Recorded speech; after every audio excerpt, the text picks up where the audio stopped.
쉽고 빠르게 알아보는 R&D 규정 개정 1편.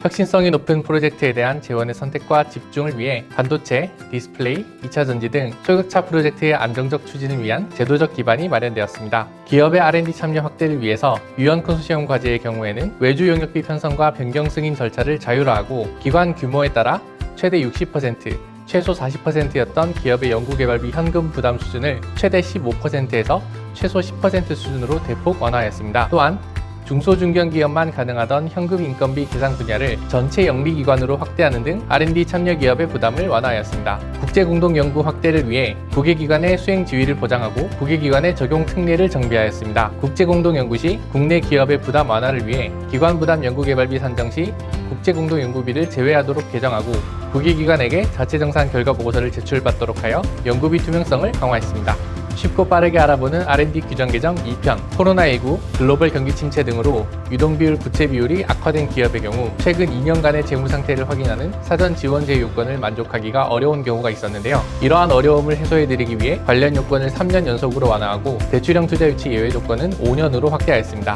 기존 채무 불이행 및 부실 위험에만 적용되던 지원 제외 해소 절차를 모든 사전 지원 제휴 요건으로 확대했으니 선정평가 3일 전까지 사전 지원 제외 사유를 해소한다면 선정평가에 상정 가능합니다. 협약 변경 신청 기한 기준이 명확하지 않아 연구개발기관에서 혼란을 겪는 경우가 존재했는데요. 협약 변경 신청 기한을 해당 연도 연구개발기간 종료일까지로 명확히 규정하여 협약 변경 과정의 혼란을 예방하였습니다.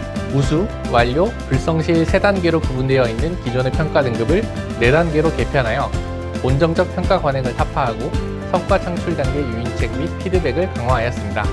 우수 성과에 대해 관리 예산 확보가 어렵거나 공모 및 선정평가 절차 등의 이유로 지원이 어려웠던 문제를 해결하기 위해 과제 종료 시점에 우수 성과 창출이 기대될 시 연계 R&D를 신청할 수 있도록 개정하여 우수 성과를 적극적으로 지원할 수 있도록 개선하였습니다. 쉽고 빠르게 알아보는 R&D 규정 개정 3편. 과제에 참가하는 연구자가 최소 인건비 계상률을 지키지 않았을 때 사유에 관계없이 인건비 전액을 회수하고 있었는데요.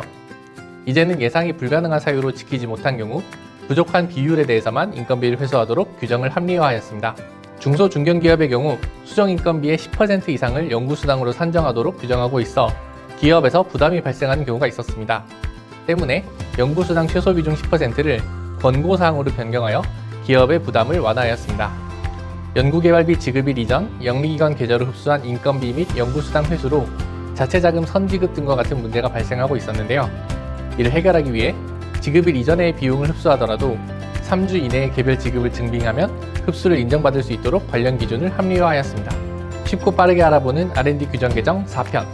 중소기업 연구개발 과제의 특허 대응 전략 수립의 경우 특별한 기준을 마련해두고 있진 않았지만 이번 개정을 통해 선진 특허 분류에 따른 선행기술과의 중복 회피 전략을 포함하여 작성하도록 개정되었습니다. 코로나19 위기 상황에 관계부처 합동으로 마련한 특별 지침에 따라 재무 요건이 적용되지 않았던 과제의 경우 과제 종료 시까지 같은 기준을 유지하도록 개정하여 혹시나 발생할 수 있는 과제 중단 등 불이익을 방지하였습니다.